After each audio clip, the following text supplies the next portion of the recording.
Hi everyone, I'm Frederick. We're here in Hong Kong at the AV show, the Audiotechnique AV show. It's a full house, 3 days, Friday, Saturday and Sunday.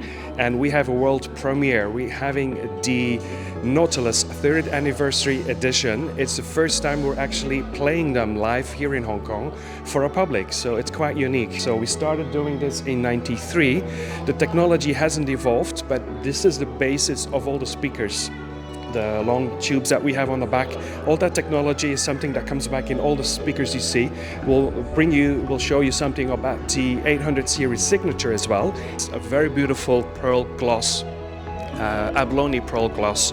And this one is specifically made for this occasion. So the Nautilus is not a speaker with an internal crossover. As most of you know, it has an external crossover. So the way we managed to make it sound so good is using our Class A Delta stereo. We've got 4 of those because we have 4 drivers. You have a tweeter, a mid-tweeter, a mid-range and a 12-inch woofer. So with the Class A Delta series, we're able to deliver 250 watts per channel. And this is more than adequate to get you the right sound. So we've also used vinyl to showcase on top of CDs. We wanted to be able to show you the original true sounds that Bowers and Wilkins started. That's part of the philosophy. So then over here we've got the brand new launched signature series 800 D4 signature. These are based off the original 801 and 805 D4, and we basically have 2 finishes, the midnight blue metallic and the California pearl gloss. So there's a couple of changes that we did to bring them to the next level.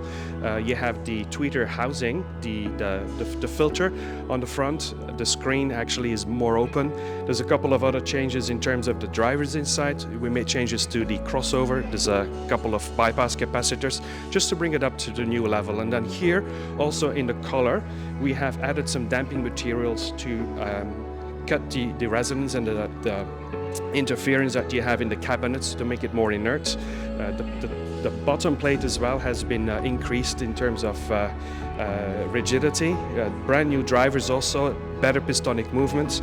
And then also for this particular one, the baseboard originally was in plastic. It's now been converted into a metallic, a metal plate to get much better tone.